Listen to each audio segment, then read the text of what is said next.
Welcome to Crypto Kid Podcast. This is Sunny speaking, and I'm with a special guest that's working in the metaverse and doing some big things for the future of Web3 and technology.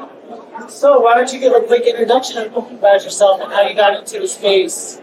Thank you, Sunny. I'm Christa, Mariah. I am the head muse at Hanuman 11 Creative Agency, which we are building H11.life, which is an 11-year adventure to co-create conscious AI through using the metaverse and virtual reality, as well as mobile phone, to create a oriented system, a lens system, and a pause button. Okay, sounds very exciting. So, what exactly do you see the future of VR and the metaverse heading since we're in the crypto world? Because I understand there's a lot of people that don't trust the Web3 because of what happened with FTX, and so how do we make the metaverse transparent and VR transparent to make society better and for people to trust it? Yeah, thank you for the question. I think the first thing that's important is to recognize the separation between metaverse and Web3. Okay. So the Web3 kind of encompasses all of these new technologies that are coming together in this umbrella of Web3. But the metaverse is really these interconnected and interoperable virtual worlds, right? And some of them are run with blockchain and crypto and have their own economies that are based on cryptocurrencies and DeFi and all the things that you kind of think of in Web3. And metaverse technically isn't here yet because as we define it, if it's interoperable between these worlds, that also would mean that you could buy something in one world, for instance, say it's a jacket or fashion or an asset in one virtual world, and then you could take that with you to another one. So that would be portability through this interoperability. What do you mean by portability? Like you could go from Decentraland to another?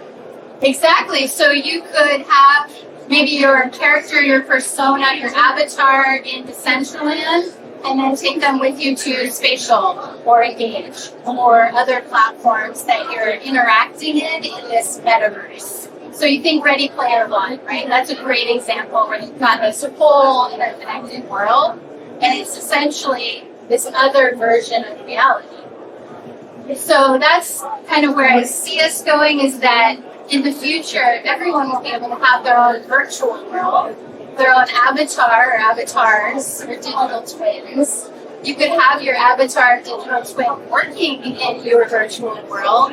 Maybe they are your museum, your legacy museum attendants. They're welcoming people in, showing them around all of the epic memories that you've had in your life. Or maybe they're day trading for you, or maybe they're connecting or doing sales calls for you. And then you may check in with them a few times a day, but then you are really living your life in this physical reality as your highest self, meaning you're actually, for a living, you're just being. You are a human being. So is that what you're talking about before you jump on the podcast, like a form of currency? So why don't you explain a little bit better? Because when I'm thinking of currency, I'm thinking like digital assets, but I don't really understand what you meant by spiritual currency. Yeah, it's a great question. A lot of people don't. But if you think about what currency actually is, it is a method of exchange between human beings, right? So early on in the trading, they traded gold, frankincense, or myrrh, or whatever things that they had at these trading posts. And then it evolved so that you could trade more things with what we call money. And then we evolved money into numbers. And then we evolved numbers into the DeFi, the digital assets, the coins. You can see how it's evolved throughout time. So what that really is an exchange of energy. So you're converting your energy as like what you are offering into money, because somebody's paying you money for offering that service or good. And that's what currency is. It's the current between you and me. Okay. So imagine in the future when we democratize pretty much everything, you know how you said, okay, get on to AOL if you're like that old and you can remember the days of dial-up, the ISPs and all of these things. And now you can walk around and get free Wi-Fi, right? So that's been democratized to the point of being free to get onto the internet. I see us doing that with money, so we won't actually need money. What we'll do is we'll exchange our energy. So I will be offering, for me, I work with people on their personal energy. So if you have any energy blocks, that's what causes disease in your body, is because your energy is not flowing properly through your meridians. So you're like into reading people's minds. Yeah. Okay. On LinkedIn, I'm a pollinator of good vibes. I am like a bee that buzzes around all these different communities. Helps people understand and translate between spiritual law and technology. Oh, amazing. So, like, with the company you're working on, that I'm assuming you're the founder and CEO, right? So H11.life is an adventure, it's a project, it's a passion project and a crowdsourced project. I'm a co-founder, my partner, Treedom, is actually the founder. He had this, essentially this download. He was an artist working in movies. And he did the digital map painting. So he was like painting the backgrounds where it doesn't look like it's a painting, but it's a painting. Or like the blood on Wolverine as you like see him laying on the ground in the movie, he did that kind of work. And he saw through this work in the movies, he did a lot of movies that were like on Mars. And then he had to like have this looking down on the Earth. And what he noticed was, really, if you look at the Earth from a meta perspective, human beings are really just these little pixels that are just moving around. Yeah. And it's really all about the energies. The energies of the Earth are all made up of these four elements. Water, fire, and what's the other one? Air. Yeah. Air. You can also say ether if you want to have five. That's kind of what surrounds the Earth. They say ether is the Akash, which is, if you've heard of Akashic Records, which is kind of the memory storage of all human beings. Kind of like an avatar. My favorite animes was Avatar, the last, was it Airbender? Yeah, growing up, I loved watching that. So, the company that you're a part of, you were saying something about shoes and products to use in metaverse, am I correct? So I was talking about Gravity Sketch. And Gravity Sketch is the application, it's a 3D virtual reality application that we're using. Instead of designing shoes or cars, which is what it's primarily used for, we're actually building a model of the human psyche and of the human being, so that you can zoom into your mind center and kind of see how it works, how inputs come in, and then how you're processing that, and then how you're metabolizing it into your body. So you can look down through your different energy centers and see the different aspects of each center. You mean by chakras, right? Yeah, Okay. exactly. I'm kind of into that kind of stuff, so that's amazing. Now, with VR, the big question is, like, is it going to have an effect on human psyche? Yes. Really? So then why are you doing it? So that's Like, in a negative effect, I mean. oh yeah, that's the whole point. That's why we're doing it. Okay. Because as with anything, VR is like candy, right? It's like sugar or alcohol or psychedelics. If you have too much of it, you can get totally fragmented. You can split personalities, and then you can basically lose your mind and just kind of life, right? So that's the fear. That's one of the fears, is that we all just become these fat, lazy slobs sitting in these virtual worlds while our material world just crumbles and goes to waste. So that's why we're doing what we're doing, is we want to avoid that future by offering an alternative. Offering virtual reality and artificial intelligence as a way to teach ourselves and each other through gamifying how we interact with each other, and providing a platform to help us really choose which lens we want to see life through. So we're using the technology to avoid being used by the technology. So do you guys consider yourself part of the GameFi community? I wouldn't say yet. So we have not applied the underlying technology of blockchain or moved what we're doing into a gaming engine like Unity or Epic's Unreal Engines. We haven't done that yet. It will be. That's our next step. So we're actually calling out to Unity developers right now because we want to take what we've already built, Gravity Sketch, which you and I could walk through, and I can show you. We could put on our VR headsets, and we could zoom into the mind center. We could go up to the crown chakra. We could play around in the archetypal arena. We could interview. You could interview me in multiple dimensions in the space that we created. But it's not a game yet. So we need to then take it from Gravity Sketch, put it into Unity, and then make it to where you can go through that yourself. And I don't have to be there to guide you along.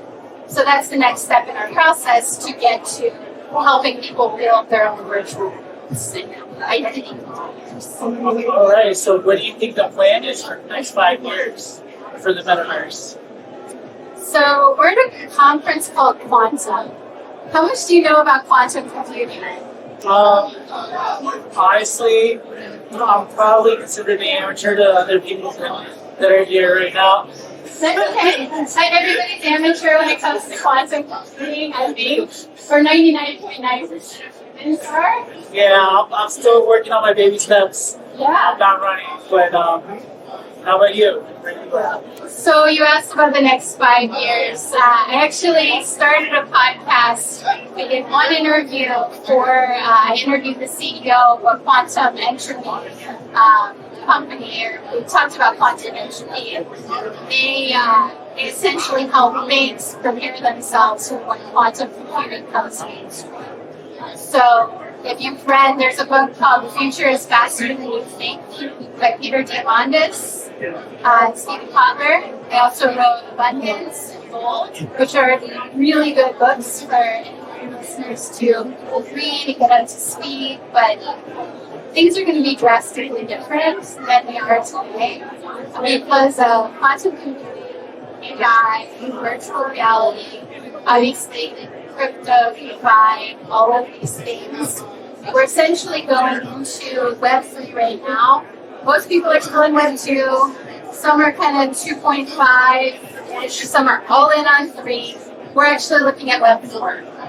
Okay. And what we mean by that is Web 3 is decentralizing. It's giving the power to the people, right? It's this self-sovereignty and becoming your own bank, essentially. That's the idea of DeFi, having these blockchains, the ability to break free from kind of the system. But it also introduces a lot of chaos. And I mean, there's so much to keep up with. You see all these scams. We're losing trust in this process. So Web 4 is about rebuilding that trust together based on understandings of basic human principles, understanding that we want to be conscious human beings both in the physical reality and the virtual reality and whatever other realities you want to go to. So that's what we're looking at, is bringing people back together in unity and harmony as one human species. Web 4. Where did you get it? Quantum computing honestly has been around for a while. I know they teach it in universities and all that. From what it sounds like, you think Web 4 will bring more transparency towards quantum or web, towards this kind of technology. So it's like what happened with FTX and everything going up. So right now people are really turned off about this type of thing. Like if what you're saying, Web 4 is going to make it go back up. So every technology that's introduced into the system goes through what we call a hype cycle. So you start at the point of like launching these technologies, bringing them in through, I believe they're downloads from the greater source. And then they go up this kind of slope. It's the slope of inflated expectations. So you're going up, you're typing it, you say, this is the best thing since sliced bread. You get up to this peak. So it's the peak of inflated expectations, right? And then stuff like FTX happens. And it happens with all technologies. It's not necessarily because of, shady stuff, or it all goes back to the human shadow, where that comes from. But all technologies have their own path. They all go in this little cycle. So I worked for Gartner, which is the world's largest research advisory firm for IT. And now for business, they work with 90% of Fortune 500. 70% of Fortune 1000, something like that when I worked there. But essentially, they're advising the world's companies on how to make technology decisions. So they've done the research to see this cycle. So you're going up, typing it, you get to the top, and then these things start happening, and it goes down this trough of disillusionment. Everyone's disillusioned. They're like, I lost all this money, that's crap. Yep. And then you start to go up this slope of enlightenment. You start to have people come in, solve problems, bring stability. That's what's happening now. Because when you have extreme transparency, you also lose privacy. So you've got to rebalance that. And then when you have too much privacy and anonymity, then you lose trust. So these are the things that are happening now in Web3. We're going up. We're probably still not quite to the trough. But then we're going to go back up this slope of enlightenment until it gets basically mainstream and then kind of levels out. So that's what I see us going through. Quantum changes the game because quantum can allow quantum entanglement, which is essentially like teleporting information through thin air, through these quantum satellites. And that could be here between 3 and 5 years, which will essentially, like, everything that is, I also work with security executives for decades. So cybersecurity was front and center. Cryptography, that's what blockchain's based on, right? So these will all change, and a lot of the security methods that we have will be obsolete because quantum will be able to do things that our current system can't do.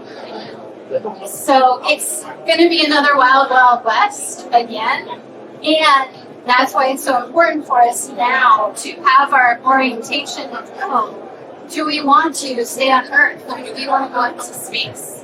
Who do we want to be in the future? Who were we in the past? What's in our shadow and our chaos, like this adventure side? What's in our order side? And how do we structure this stuff? And how do we teach AI what it means to be human, where it won't then take over and try to infiltrate us because we're damaging the planet? So, what are some of the risks involved with the metaverse? We touched base on it with human psyche, but is that it, or is there more risk? So, I mean, there's obvious safety risks now. You have young kids unsupervised running around virtual worlds, virtually sexually harassing people, virtually harassing people. Those things, you have all the scams that are going on. These are some of the risks. There's also privacy risks. So if you're running around Meta's metaverse, and you're kind of floating here. So a lot of people, because Facebook changed their name to Meta, then there's people thinking that's the metaverse. That's Meta, the company, Facebook's virtual world. The metaverse is the whole connected, interoperable, all of it together. That's like saying Washington, D.C. is the That's what, like, say Meta's horizon is the metaverse. Now that I'm off that soapbox, they're tracking everything that you do in there. So there's a risk in, and especially all of the new technology that's coming out with different facial recognition and the cameras inside your VR headsets track your body movements. So essentially, the webOS is being completely reproduced without our headset, and we can have deep fakes come in. There's actually a book called All Rights Reserved that my daughter read a few years ago, and she's like, I don't want my photo anywhere in the internet, because the book was about a girl who AI actually stole her likeness and then sued her for it. For looking like AI stole her face. That makes sense. It makes no sense, but yes, they also copyright every single word people use. So you have to pay for every word that you actually speak. And they track it. So that's what we do not want. And if you think about all the sci-fi, the Hunger Games, the Divergence, the Altered Carbon, I don't know if you've seen that, but they depict these just apocalyptic worlds, and those are meant to help us see what makes us fun, so that we as humanity can band together and say, okay, we're all made out of these elements, we all have these core archetypes, we all have a light and a shadow side, we all have something in the game to work together so that we can come together and be prepared for these technologies, so that we can work with technology and with our own human technology that we want, rather than being afraid of it. Right. Absolutely right. Now, do you feel like metaverse is fast growing? It's kind of getting out of control? I would say metaverse, or the virtual worlds that we kind of categorize in a metaverse term, I don't know that there's been any control. So I would say it's actually slowed down a little bit. I don't know if you heard AltSpace VR is shutting down their world, so Microsoft's shutting down AltSpace VR. Why? Just because it's But it's not profitable. Their consumer metaverse world is not profitable right now. So it's taking too many resources to keep it up. Not enough people are in it and actually paying. They're all launched, with these freemium services and these different models. So it's not profitable, so they're investing that money into AI and industrial metaverse, or industrial virtual reality. So people can actually do their industrial jobs, like maybe inspecting ship liners from wherever they want to safely in contained space, rather than have to dive under the sea and unsafe. So yeah, that's a big deal, because that was one of the biggest spaces in there. AltSpace VR was one of the earlier ones. Now there's Horizon World, Spatial is coming up, Engage VR. So there are many different platforms besides the Web3 ones that the Decentraland, Sandbox, and these other ones. So it's just going to keep multiplying for sure. amazing. So what are some of the ways that we can bring along mass adoption? So I think mass adoption, I wouldn't say would be my goal. I think mass adoption to what we're building in the Human 11 system on H11.life, which is an adventure to create this together, because it has to be built by humans and it can't be built by any one person. So not necessarily just the metaverse, but the whole system of understanding that we're human beings, we're made up of these elements, and there's an unseen color language that exists that we're not utilizing that can connect us all. So our vision is to co-create this pause button, so we can just hit pause before we massively scale this and say, how do we want to create this? What do we actually want to be the ethos? If you get to go and create your own society, say on Mars, which Elon's trying to do, we can do that now with virtual reality, but let's do it thoughtfully. Let's not bring in the old scams and the ads and the pop-ups, all of this stuff that's just putting you in the fight or flight into these virtual spaces. let's create it consciously and first check in with ourselves, our heart center, our matter center, which is our body, every piece of matter that we know, and our mind centers, so that we can be in alignment with what we want to be before we go in and make poor decisions. Oh, I like it. So is your company working on the lack of education towards community? Absolutely. It's all about educating, starting with yourself. So we're saying we have the opportunity to come together as humans and solve these really big problems, but we got to start from within. We have to start by knowing ourselves better than tech companies know us, better than our tracking systems know us, better than our computers know us, so that we can own, organize, and monetize our own data and have it working for us. And then we can be able to step into our own virtual worlds and decide, do we want to just go out there and do something? Do we want to just be? Do we want to go sense or see something? Or do we want to have? And so when we choose through these lenses, what we're building is this lens organizational structure so that you can see your own unseen world of data in one space, and then actually make use of it, and then create your own legacy museum in your own virtual world that you can take people through, and 10 generations from now, your great grandkids can come back through and see all of the cool shit that you did while you were alive on this planet. I just think of that, just like my future kids, if I have any, just like that, look like, you look so young. You look like an idiot talking about Web3. That's not how it went. Just seeing how much it involved. It's like, yes, I thought I knew all the answers. Just like you think you don't know all the answers. That's so good. Well, hopefully they'll be conscious enough to not call you an idiot at that point. Unless they're just joking with you, then it'll be fun. I know when I was a kid, I used to like tease my parents on them. I don't know how to get that bad, but it's sometimes worse. So what's next for you guys? Like, what do you guys have anything coming up? Any events going down? Yeah. Want the public to know about?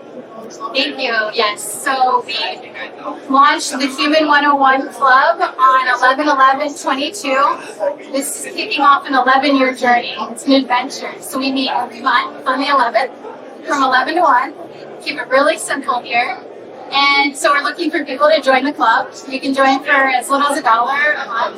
$11 a year, and you can watch as we build this operating and orienting system and pause button and virtual identity container.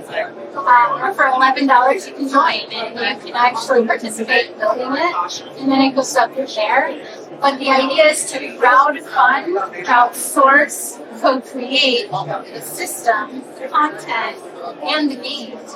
Because once we get it all plugged in and connected, then we could just go play video games and like do our work playing video games or having our avatars or our digital twins do that because they're based on who we are and we can and we can interact and play and collaborate and have fun with anyone all over the world. Okay, so is it in the testnet right now, or? Yeah, so we are live in Gravity Sketch, this meta map of the human psyche to explain the concept. And over the next 2 years, we are just on education. So we're just teaching people about this missing color language of the world, the need for an operating or orienting system for people's life, and the need for these lenses of the container. So that's what we're doing in the club now, and then we'll start building and creating this AI so that it knows us, and as well as knows how to communicate with us, because the color language is actually based on computer color language of RGB and then CMYK. So if you're familiar with those and computers, you can see that we can actually communicate on a common language for both humans and computers. All right. But looking forward for that to actually drop in. So where can people find you at? How can you reach out? Yeah, so H11.life, it's like 911, but H11 for human or heart. So H11.life is the website you go to, and to learn about the whole adventure, the 11-year journey. And then Human 101, human101.club is the club. So you can join us on there. You can reach out to me on LinkedIn or on any of the other social medias, Instagram, Facebook, Discord. The links are going to be down in the description. Is there anything you felt like we didn't cover that you would want to go over? Thank you for asking. The last thing I would say is my personal passion project. So I met my partner a year and a half, almost 2 years ago, and we started on this journey because I was working on developing a framework for how to find your purpose and live it in life, and he had taken it to the whole next level. But through my own journey, I realized my purpose is in connecting visionary leaders so that we can co-create this world of tomorrow. So my project is called Treedom. It's freedom in the trees. It's connecting to nature, each other, and our vision for the next chapter, and building a global network of retreat properties. Oh, that's very nice. I would love to have you, as well as this community that accesses and uses us. So an easy button for retreats to community leaders, and then a network for retreat property owners, and pulling them together in the Treeverse. So they've got a virtual space to do retreats, and then you can go to the physical properties as well. Oh yeah. Ever since I taken psychedelics, I became like a mage. That's the original internet. Did you know that? We got the internet from the trees. That's I see that. I believe. The Indians, they knew what they were doing. So I definitely appreciate you taking the time and you're working on some good projects. It was a pleasure meeting you here. To Margaret, and for those of you who don't know Margaret, I have interviewed her on my podcast before, so make sure you check that out. And yeah, I hope to see you in the future.